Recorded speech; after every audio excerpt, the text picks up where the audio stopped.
Bandit queen के नाम सुनते ही लोगों को फूलन देवी की याद आ जाती है। सड़क से संसद तक का सफ़र आसान नहीं था, लेकिन सफ़र तय जरूर किया। फूलन देवी का जन्म आज के यानी 1963 को हुआ था। बताया जाता है कि डाकू से संसद तक का सफ़र उन्होंने तय किया था। उनका जीवन विवादों से भरा रहा।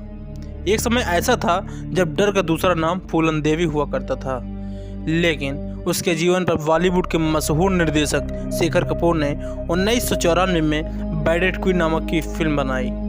फिल्म में श्रीमा विश्वास ने फूलन का किरदार बड़े अच्छे से निभाया। उस साल फिल्म को बेस्ट फीचर फिल्म का नेशनल अवार्ड भी दिया गया। फिल्म फेयर का best film cricket award, best direction का भी अवार्ड मिला था। आज हम आपको फूलन देवी की ज़िंदगी के बारे में कुछ ऐसे अहम बातें बताने वाले हैं जिसके बारे में आप सुनकर आपके रोंगटे खड़े हो सकते हैं। दोस्तों, बताया जाता है कि 10 अगस्त 1963 को फूलन देवी जन्म हुआ था। उत्तर प्रदेश के जालौन के घूरा का पूर्वा नामक एक गांव है। उनका परिवार बहुत ही गरीब था। संपत्ति के नाम पर उनके पास केवल 1 एकड़ ज़मीन थी।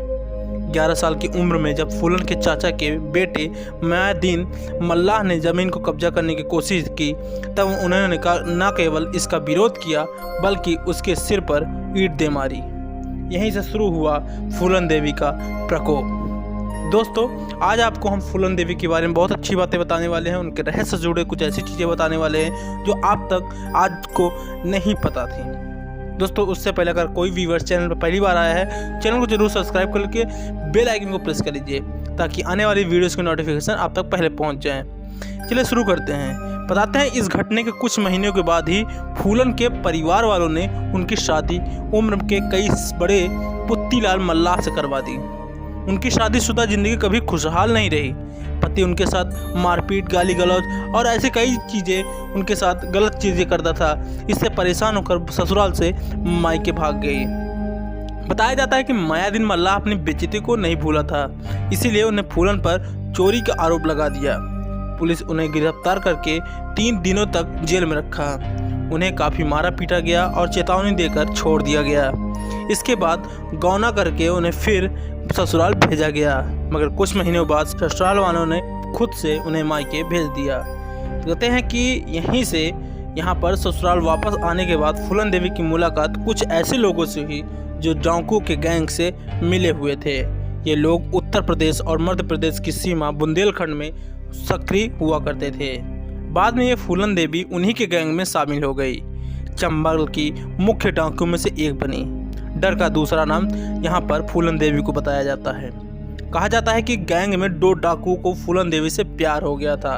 हालात ऐसे हो गए थे कि डाकू विक्रम सिंह मल्लाह ने दूसरे डाकू गुज्जर सिंह की हत्या कर दी थी। इसके बाद डाकू का सरदार बन गया।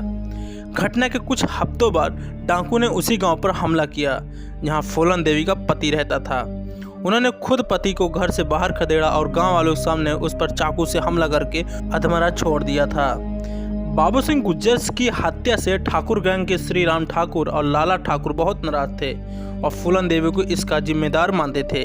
इसी कारण उन्हें फूलन को अगवा कर और बेमई गांव ले गए, जहां उनके साथ बहुत ही ज़्यादा गलत तरीके से उनके साथ बहुत गलत व्यवहार हुआ। तब फूलन देवी ने निश्चय किया कि वो 22 ठाकुरों को कभी माफ़ नहीं करेंगी। उन्होंने मौका पाकर 22 ठाकुरों को गोली मार दी। इस घटना से उनकी चर्चा चारों तरफ होने लगी और मीडिया ने उन्हें बैंडिट क्वीन का नाम दे दिया। उत्तर प्रदेश और मध्य प्रदेश की सरकार के अलावा कई डकैतों ने समूह ने उन्हें पकड़ने की कोशिश जरूर की, लेकिन उनके हाथ असफलता ही लगी। तत्कालीन प्रधानमंत्री इंदिरा गांधी की सरकार ने 1983 में उनके समझौता किया कि उन्हें फांसी की सज़ा नहीं दी जाएगी, जिसके बाद उन्होंने अपने 10,000 समर्थकों के साथ आत्मसमर्पण किया। 11 साल जेल में रहने के बाद फूलन देवी को 1994 में मुलायम सिंह यादव की सरकार ने रिहा कर दिया। रिहाई के बाद उन्होंने बौद्ध धर्म स्वीकार कर लिया। 1994 में उन्होंने उम्मेद सिंह से शादी की थी। 1996 में फूलन ने उत्तर प्रदेश के मिर्ज़ापुर लोकसभा सीट से चुनाव जीता और संसद भवन पहुंच गई। 25 जुलाई 2001 को शेर सिंह नाम एक राणा नाम का एक शख्स फूलन देवी से मिलने पहुंचा और गेट पर ही उन्हें गोली मार दी। फूलन देवी को गोली मार दी गई और 2 गोली उनके सिर पर, 2 शरीर पर। शेर सिंह राणा का कहना था उसने 22 मई हत्याकांड का बदला लिया है। 2014 में शेर सिंह राणा को दिल्ली की एक हाई कोर्ट ने उन्हें उम्र कैद की सजा सुनाई, लेकिन यहाँ पर बैडेट क्वीन के नाम से मशहूर यहाँ पर फूलन देवी बहुत ही कुख्यात और खतरनाक डाकू से मानी जाती थी। लेकिन यहाँ पर फूलन देवी को लेकर लोगों के मन में अलग अलग राय है। कुछ इसे नरसंहारक के रूप में देखते हैं तो किसी के लिए वो दुष्टों का नाश करने वाली देवी थी। लेकिन यहाँ हमें पहले ये सोचने की ज़रूरत है कि फूलन देवी ने अपने जीवन में जो भी किया उसके लिए दोषी किसे बनाया जाए। उसके पिता को जिसने छोटी सी उम्र में एक अधेड़ के पल्ले बांध दिया, उस पुरुष का जिसने एक बच्ची पर दया नहीं की, उन दरिंदों को जिसने फूलन देवी को लगातार नोचा, उस प्रशासन को जो फूलन को न्याय दिलाने में असमर्थ रही, या फिर खुद फूलन को। बताते हैं कि इंसान के साथ हो रहे अन्याय और न्याय व्यवस्था न्याय देने की परंपरा हमेशा से चली आई है। लेकिन कुछ लोग होते हैं जो अपने साथ हुए अन्याय के बाद न्याय व्यवस्था पर भरोसा नहीं कर पाते हैं। जो लोग कानून को हाथ में ले रहे हैं अपना बदला खुद लेते हैं, लेकिन ऐसा नहीं है। उनके समाज में दो तरह की छवि बन जाती है।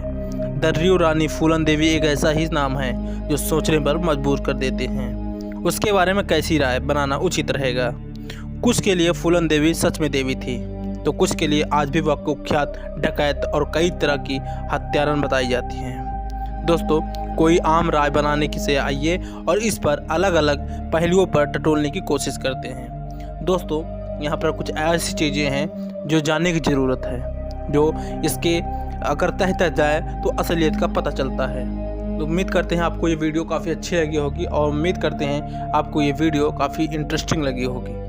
चैनल पहली बार आए हैं, चैनल को सब्सक्राइब कर लीजिए, बेल आइकन को प्रेस करना ना भूलें। आने वाली वीडियोस के नोटिफिकेशन आप तक पहले पहुँचें, ताकि चैनल को सब्सक्राइब करके बेल आइकन को प्रेस कर लीजिए।